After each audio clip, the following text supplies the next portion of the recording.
बिस्मिल्लाहिर्रहमानिर्रहीम। आज का जो लेक्चर है assessment of abdomen anus and rectum के, हम एब्डोमेन को एनस को और रेक्टम को किस तरह हम असेसमेंट उनकी कर लेंगे। ये ऑब्जेक्टिव्स है। इस यूनिट के आखिर में आप इसके काबिल होंगे कि discuss the pertinent health history question necessary to perform assessment of abdomen anus और रेक्टम को।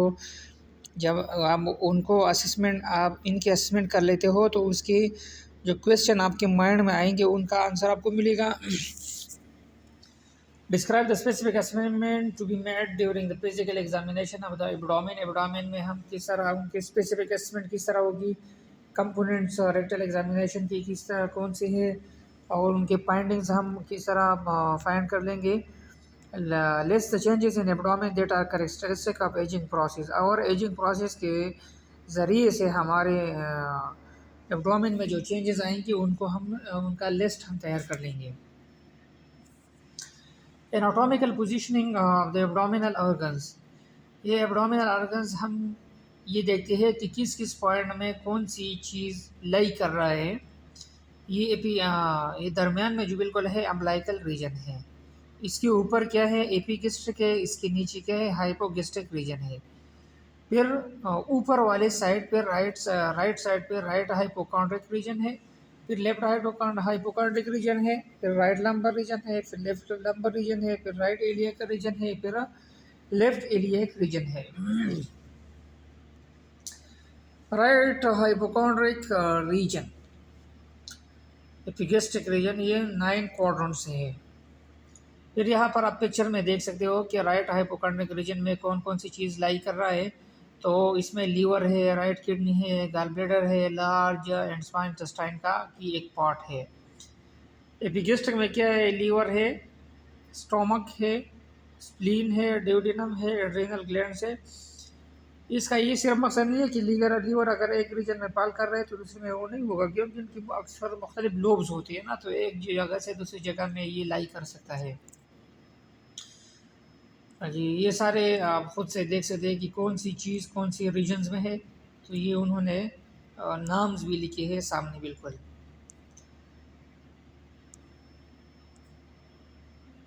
लेफ्ट इनग्वाइनल रीजन में कौन सी चीज़ है, राइट इनग्वाइनल रीजन में कौन सी है, हाइपोगेस्ट्रिक रीजन में कौन सी चीज़ लाई कर रहा है। ये इंटेस्टाइन है कि असेंडिंग कोलोन है, फिर ट्रांसवर्स कोलोन है, फिर स्प्लेनिक फ्लेजर है, डिसेंडिंग कोलोन है, सिग्मॉइड कोलोन है, फिर रेक्टम है। ठीक है ना। तो असेसमेंट से पहले कौन सी स्टेप्स का ख्याल हम रखेंगे। It is important to prepare your patient for an abdominal exam. पहले आपने प्रिपेयर करना होगा so that they are aware of what the exam entails and are comfortable with the process. बिल्कुल आपने पहले से तैयार रखना होगा। When you prepare the patient focus on your main components from April cape. तो आपने केप का ख्याल रखना है। केप का मतलब है कंफर्ट, कि वो कंफर्ट जोन में हो फिजिकली भी और इमोशनली भी, कि वो स्ट्रेस में ना हो। एयर टायर का मतलब ये है कि उनसे कपड़े उस जगह को आपने खाली करना होगा, कपड़े आपने निकालने होंगे उस जगह का। पोजीशन ठीक हो, एक्सपोजर ऑफ द एब्डोमेन और बिल्कुल आपने इसको एक्सपोजर किया हो। फिर किस तरह है कंफर्ट में क्या है, first make sure that the environment is welcoming. बिल्कुल कंफर्ट एनवायरनमेंट में हो। Space need to be quite enough, बिल्कुल अच्छी जगह मुहैया हो। ऑलवेज वॉश योर हैंड्स, आपने वॉश किया हो, आपने आपकी इंट्रोडक्शन करवाओ। वर्बल कंसेंट ले लो उनसे कि आपकी इजाज़त है या नहीं है। Make sure that the area where the patient is changing feel secure, वो जगह सिक्योर है या नहीं है। Ensure the other will not work in during the exam, और किसी और को अंदर आने की इजाज़त ना होगी। ये कंफर्ट हो गया। फिर अटायर का मतलब है एग्जामिनेशन क्लॉथ्स, कि बिल्कुल आपने उनसे वो वाली कपड़े निकलवानी होगी और उसकी जगह एग्जामिनेशन क्लॉथ्स आपने डालना होगा। Comfortable attire is very helpful for both the patient and the clinician, दोनों के लिए, कि वो भी प्रॉपर गाउन में हो और क्लिनिशियन भी प्रॉपर गाउन में हो, प्रॉपर कपड़ों में हो, ताकि दोनों जगह से इन्वायरमेंट क्लीन हो। Ideally you should provide the patient with the hospital gown, उनको गाउन दे रहा हो। ठीक है ना। Ask the patient to have loosely tied so that the rope is easy to lift up and adjust.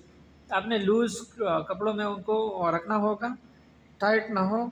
B clear with the patient which articles of clothing need to be removed and provide them with a sheet to cover their lower half for comfort. Make sure the bed is lowered to सेटा और bed की position भी ठीक हो. फिर position क्या है? The patient position is important during the exam. To start, have the head of the bed raised up to 45 degree while keeping the rest of the bed flat. बिल्कुल आपने सिरे को अपने सर की तरफ को आपने 45 डिग्री पे रखना होगा, बिल्कुल, और बाकी बिल्कुल सीधा हो. Have the patient sit down on the side of the bed and then lay supine, that is lying down on their back. Supine position में उसको रखना होगा ताकि आपका एब्डोमेन सही नज़र आ जाए. If needed, assist the patient in lying down, या इसको लेटा दो. Some patient with mobility issue may be need 2 people. अगर किसको हरकत करने में मसला हो, अपने साइड्स को चेंज ना कर सकता हो, तो उसके लिए एक और या 2 की अटेंडेंट की ज़रूरत हो तो उसको रखो, 2 लोगों की. Placing a pillow behind the head, और उसकी नीचे रखो. Make sure that the patient arm are at left or their side and not folded across the abdomen. बिल्कुल उनकी जो हाथ है, दोनों हाथों को अपने साइड पे रखना होगा, साइड पे लिटाना होगा. Expose. Next, you will need to help the patient expose their abdomen while they are lying down. उसको जब वो सीधा लेटा रहे पेशेंट, तो आपने क्या उसको एक्सपोज करो, उसकी एब्डोमेन को. Let the patient know that you will need to lift up the gown for the exam. अब उनको अपने बताना होगा कि हमने इसको ऊपर करना होगा to properly perform the exam. उस एग्जामिनेशन को प्रॉपर परफॉर्म करने के लिए the entire abdomen need to be exposed. तो सारी एब्डोमेन को एक्सपोज करना होगा. This includes all the 4 quadrants from the xiphoid to the suprapubic xiphoid process से लेकर जो कि एपिगैस्ट्रिक रीजन में है और सुप्राप्यूबिक जो कि हाइपोगैस्ट्रिक रीजन में है, वहाँ तक आपने लेके जाना होगा. Keep the patient comfortable and remember to cover their pelvis and legs with a towel sheet. इसकी जगह आपने प्रॉपर कवर रखना होगा. फिर हम आ रही है टेक्निक्स पे कि एब्डोमिनल असेसमेंट हम किस तरह टेक्निक्स अप्लाई करेंगे. तो पहले आपने देखना होगा. दूसरे नंबर पर पल्पेशन नहीं करना होगा, आपने अस्कल्टेशन करना होगा. यहाँ पर ये एमसीक्यू है कि अगर आप पहले पल्पेट करोगी फिर परकस करोगी तो एब्डोमिनल साउंड जो है ना, ये एब्सेंट गायब हो जाएंगे. तो पहले आपने देखना होगा, फिर अस्कल्टेशन साउंड को देखना होगा, फिर इसके बाद पल्पेशन होगा, फिर इसके बाद परकशन होगा. When you are performing an abdominal assessment, जब आप एब्डोमिनल असेसमेंट कर लोगी, the sequence is change. मैंने अभी आपको बताया कि पहले स्कल्टेशन करना होगा, फिर दूसरी.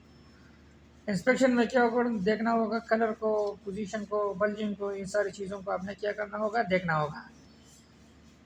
The abdomen is inspected by positioning the patient supine. उसको supine लेटा दो.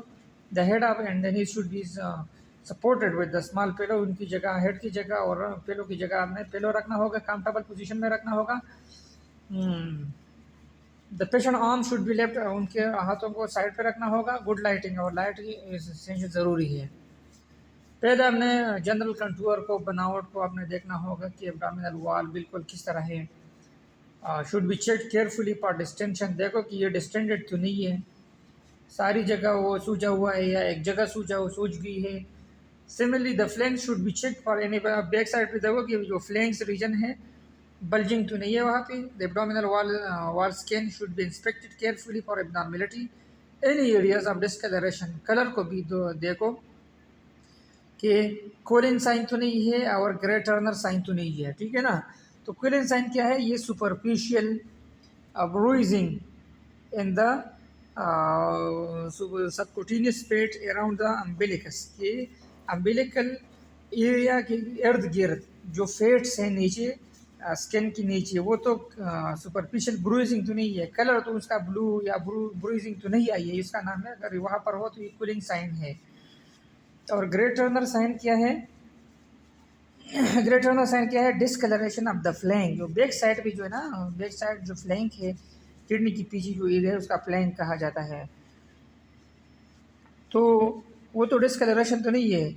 जो कि अलामत है सीवियर एक्यूट नेक्रोटाइजिंग पेनक्रेटाइटिस। जब पेनक्रेटाइटिस हो, पेनक्रियास की वजह से, पेनक्रेटाइटिस की वजह से जो क्या है, नेक्रोटाइजिंग नेक्रोटिक टिश्यू बन जाए, तो इसका नाम है Grey Turner sign. The skin should be inspected for striae. देखो कि कोई निशानात तो नहीं है, नीचे देखो ना, रेड कलर की निशानात आ रही है, स्ट्राई है ऊपर एम्बिलिकल के नीचे। Stretch marks and surgical scar, और देखो कोई सर्जरी तो नहीं हुई है वहाँ पे जो स्कार नज़र आ जाए। Careful note of surgical scar should be made, और उसको नोट करो, and correlated with the patient's recollection of previous operation. The patient the skin of the abdomen should also be check carefully for engorged vein. ये देखो कि किसी जगह पर when तो बिल्कुल सूजी हुई तो नहीं है, in the abdominal wall and the direction of the blood flow in these when. देखो ना, इसमें बिल्कुल एनगोर्जमेंट आई है नीचे वाली पिक्चर में। This is perform by placing the tips of the index finger, और शहादत वाली उंगलियों को, उसकी सिर को टुगेदर, उसकी दोनों को क्या करो, दोनों उंगलियों को ले जाओ, शहादत वाली उंगलियों को कंप्रेसिंग अ विजिबल वेन, और जो आपको नज़र आ रहा है जो रग, जो वेन, उसको कंप्रेस करो, उसको थोड़ा सा प्रेशर दे दो। The finger tips are then slide apart, तो थोड़े से एक दूसरे से हट के ले जाओ। मेंटेनिंग कंप्रेशन, और उस कंप्रेशन को मेंटेन रखो, प्रेस रखो। Producing an empty venous segment between the fingers, और दोनों फिंगर्स के दरमियान क्या आएगा, एम्प्टी वेनस सेगमेंट बन जाएगा। अबाउट अम्बलाइकस के ऊपर blood flow is normally upward, जो कि ब्लड जो है ना नॉर्मली अपवर्ड की तरफ जा रहा होता है। Below the umbilicus normal down, और अम्बेलिकल एरिया के नीचे, ये नीचे जाता है। Obstruction to the inferior vena cava, heart के पास जो ब्लड लेके आती है, इंफीरियर, एक इंफीरियर वेना क्या है, और ऊपर की तरफ से जो लेके आता है उसका नाम है सुपीरियर वेना केवा। अगर वहाँ पर ऑब्स्ट्रक्शन हो, will cause reversal of flow in the lower abdomen, तो उनकी जो फ्लो है वो बिल्कुल रिवर्स हो जाएगा। In addition to these large dilated veins, अगर ये जो इसके साथ साथ, डायलेटेड वेन के साथ साथ, note should be made of any spider angioma, और देखो कि आपको वहाँ पर जो वेन सूज गई है, वेन्स सूज गई है, तो स्पाइडर एंजियोमा, एंजियोमा तो नहीं बनाया है। स्पाइडर एंजियोमा क्या है, ये रेड टू पर्पल मार्क है, सुर्ख से लेकर पर्पल की तरफ जो कलर की माइल होता है वो वाला है ऑन योर स्किन, आपकी स्किन पे। काज बाई डायलेटेड ब्लड वेसल, जो कि ब्लड वेसल डायलेट हो जाते हैं, उसकी वजह से हो जाता है। Near to the surface of the skin, skin की बिल्कुल सरफेस के करीब, जो बिल्कुल स्पाइडर की तरह वो उन्होंने एक जो वेन्स है वो नज़र आ रहे होते हैं, क्योंकि वो सूज गए होते हैं। A finger is removed from one end and the vein is wash for filling. Finger हटा दो और देखो कि वापस फिलिंग हो रही है या नहीं है। The procedure is in repeated, उसी प्रोसेस को रिपीट करो, but the opposite finger is remove, दूसरी फिंगर को रिमूव करो, and the vein again check for filling, और ये भी देखो कि वो फिलिंग हो रही है या नहीं है, वापस अपनी तरफ आ रही है या नहीं। Next, the abdomen should be inspected for masses, और मासेस को देखो कि एब्डोमेन में कोई हार्ड मास तो नहीं है। This should be perform from several angle, दो मुख्तलिफ एंगल से देखो। It is important to differentiate abdominal wall from intra abdominal mass, और ये भी देखो कि एब्डोमिनल जो वाल है बाहर वाला और इन साइड की जो एब्डोमिनल मास है, दोनों में डिफरेंस होना चाहिए। ऐसा ना हो कि बाहर बल्जिंग हुई है और आप देखिए अंदर पर कोई मास है, तो ये हर एक बल्जिंग मास नहीं होता। Mass of the abdominal wall will become more prominent when tensing of the abdominal wall musculature. जब आप प्रेशर इंक्रीज करते हो एब्डोमेन पे, तो आपको क्या नज़र आएगा, मास नज़र आएगा, बिल्कुल वाजे होगा फिर। Whereas the intra-abdominal mass will become less prominent or disappear. Useful manoeuvre, और जो है the patient hold his head, बिल्कुल आपने क्या करना होगा कि उसको कहना होगा कि अपने पाँव को सुपाइन पोजीशन में लटाना होगा, और उनकी सिर को और उनके पैरों को ऊपर करना होगा, ताकि वो जो बल्जिंग है वो बिल्कुल सही नज़र आ जाए। The must should be examined for movement with respiration और for pulsation with each heart beat, और देखना होगा कि हार्ट बीट के साथ वो मास हरकत कर रहा है या नहीं। Also the mass should be observe for peristalsis, और पेरिस्टालिसिस में भी देखो उसको कुछ चीज़ दे दो ताकि वो निगल ले पानी को या कुछ चीज़ को खा ले, तो देखो कि वो मांस हरकत कर रहा है या नहीं। Lastly, the abdominal wall should be observed for motion with respiration. Respiration में भी देखो कि abdominal wall वो हरकत कर रहा है या नहीं कर रहा है. Normally, the abdominal wall will move posteriorly in a symmetrical fashion. दोनों साइड से एक तरफ posterior अंदाज में वो कर रहा होता है motion movements with inspiration जब हम सांस को अंदर लेके जाते हैं. विथ पेरिटोनाइटिस, जब पेरिटोनियल मेम्ब्रेन में क्या हो, इन्फेक्शन हो तो पेरिटोनाइटिस हो जाएगा. देयर में भी लोकलाइज और जनरलाइज रिजिडिटी, या एक जगह पर वो रिजिड होगा, सख्त होगा, या जनरली वो सख्त होगा of the abdominal wall so that this motion is absent. तो वो मोशन फिर क्या होगा, एब्सेंट होगा. Inspection of the abdomen gives clues to the diagnosis of intra abdominal pathology. जब आप इंस्पेक्शन करोगी तो आपको एब्डोमेन के इनसाइड जो पैथोलॉजी है उसका आपको नज़र आएगा कि वहाँ पर कोई पैथोलॉजी तो नहीं है. Combined with the patient history, आपने पेशेंट से हिस्ट्री लेना होगा. Inspection can often provide a preliminary diagnosis that can be confirmed by auscultation and palpation. आपने उसकी साउंड्स को देखना होगा, सुनना होगा, एंड पल्पेशन है उसको पल्पेट करना होगा. Despite the current popularity of various non-invasive and invasive diagnostic tests, मुख्तलिफ किस्म के invasive और non-invasive टेस्ट आई है. इन्वेजिव का मतलब है जो कि आप उनको ज़ख्मी करते हो, इनसाइड नीडल आपको इंसर्ट करते हो. इन्वेजिव है. नॉन इन्वेजिव है कि इसमें इंसिजन ना हो, कट ना हो. The experience surgeon can usually make an accurate diagnosis. उसके लिए एक एक्सपीरियंस सर्जन की ज़रूरत है ऑफ इंट्रा एब्डोमिनल पैथोलॉजी, ताकि वो इंट्रा एब्डोमिनल पैथोलॉजी को सॉर्ट आउट करे by history and physical examination, जो कि हिस्ट्री और फिजिकल एग्जामिनेशन की वजह से हो सकता है. This is demonstrated by the patient with the several day history of the right upper quadrant and back pain with associated Nazia. उनसे आपने कंफर्म करना होगा कि नाजिया नहीं, ये vomiting, fever and visible mass in the right upper quadrant. Such a patient almost certainly has acute cholecystitis, कि वो तो गल ब्लैडर का मसला तो नहीं है, विद हाइड्रूप्स ऑफ द गल ब्लैडर. जब अक्सर इसमें हाइड्रूप्स ऑफ द गल ब्लैडर का मतलब है कि इसमें जब इन्फेक्शन हो जाती है तो फ्लूइड्स बन जाते हैं. फ्लूइड की वजह से गल ब्लैडर नीचे की तरफ वो लेके सूज जाती है, तो इसका नाम है हाइड्रूप्स ऑफ द गल ब्लैडर. हाइड्रूप्स का मतलब है नीचे लेके जाना. The reminder of the physical examination merely confirm. जब आप फिजिकल एग्जामिनेशन करते हो तो कि ये क्या है, this and detects additional disease. जब आप एग्जामिनेशन कर लोगे तो आपको एडिशनल डिजीज़ के बारे में आपको मालूम हो जाएगा. Through inspection alone never provides a clear. सिर्फ इंस्पेक्शन से आपको डायग्नोसिस का पता नहीं चलेगा. It should not be overlapped. सिर्फ इंस्पेक्शन के ऊपर आपने गुजारा नहीं करना होगा. जनरलाइज डिस्टेंशन, ये देखो बिल्कुल ये सारा सूज गया है, सारा एब्डोमेन क्या है, सूज गई है. Generalize distension of the abdomen is usually from obesity. ये ओबेसिटी की वजह से है, बॉल डिस्टेंशन की वजह से है, बाय गैस की वजह से डिस्टेंशन हो सकती है, या लिक्विड एसाइटीज़ में जब कम्युलेट हो जाती है इस तरह एसाइटीज़ में तो ये सूज जाती है. तो जब जनरल डिस्टेंशन हो तो ये इसका एक वजह एसाइटीज़ भी हो सकती है, और दूसरा क्या है, बॉल डिस्टेंशन, किया वहाँ पर एब्स्ट्रक्शन हुई है जिसकी वजह से गैस अंदर जमा हुआ है, तो उसका डिस्टेंशन हो सकती है. Obesity can cause generalised distension. Obesity की वजह से जो डिस्टेंशन भी हो सकती है बाय अदर फेट, या फेट्स की कम्युलेशन हो एब्डोमिनल वॉल और intra abdominal fats, the momentum of viscera, या अगर विसरल ऑर्गन में क्या है फेट ज़्यादा है उसकी वजह से भी एब्डोमिनल डिस्टेंशन हो सकती है. Generalize abdominal distension can also be related to the ascites. ये एसाइटिस की वजह से भी हो सकती है. एसाइटिस क्या है, collection of fluids in the abdomen is called ascites. जो फ्लूइड्स एब्डोमेन में क्या हो, कम्युलेट हो. Particularly when associated with everted umbilicus, यह क्या है, इवर्जन हुई हो, अम्बिलाइकस एरिया जो अम्बिलिकल पॉइंट है इसकी इवर्जन हो जाए, बाहर की तरफ आ जाए, जो कि एसाइटिस की एक अलामत है. Distension of the upper half of the abdomen, जब अपर हाफ ऊपर साइड वाला एब्डोमेन डिस्टेंडेड है, only may be due to pancreatic cyst.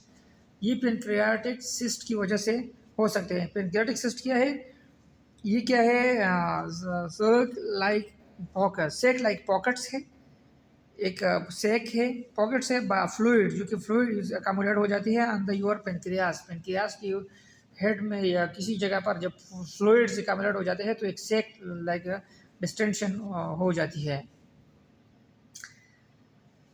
Pancreatic cyst और ट्यूमर, या कि ट्यूमर हो, और टू एक्यूट गैस्ट्रिक डायलेटेशन, या डायलेटेशन हो गैस्ट्रिक में तो ऊपर वाला हिस्सा सूज जाएगा. Distension of the lower half, अगर एब्डोमेन की नीचे की तरफ वो डिस्टेंडेड हुई है, may be due to the pregnancy, ये प्रेगनेंसी की अलामत है। ओवेरियन ट्यूमर, ओवरी में जब ट्यूमर हो, या यूटेराइन फाइब्रॉइड्स, या यूटेरस में, मदर की यूटेरस में फाइबर्स एकमुलेट हो एबनॉर्मल, और ब्लैडर डिस्टेंशन, या ब्लैडर में कोई एबनॉर्मिलिटी है। Scaphoid abdomen is due to malnutrition, या अगर बोट शेप है, किश्तीनुमा एब्डोमेन है, तो ये अलामत है कि इस बच्ची में या पेशेंट में क्या है, मल न्यूट्रिशन है, ओवर न्यूट्रिशन है या अंडर न्यूट्रिशन है, तो दोनों ही जो है ना मल न्यूट्रिशन है। ये देखो हर जगह पे आपको अम्बलाइकस इवर्टेड नज़र आएगा, येलो है, एक जगह पर सूज गई है, किसी जगह पर जनरलाइज्ड है, किसी जगह पर लोकलाइज्ड एबनॉर्मलिटी है। एनलार्जमेंट, ये हम दूसरे वीडियो में हम क्या ये पढ़ेंगे कि एनलार्जमेंट, सर्जिकल स्कार क्या है, स्ट्राइक क्या है, स्कैन एबनॉर्मलिटी, लेकिन यहाँ तक ये काफ़ी है। तो दूसरा वीडियो फिर लंबी हो जाएगी, तो हम स्कैन एबनॉर्मलिटी को दूसरी वीडियो में आपको एक्सप्लोर करेंगे।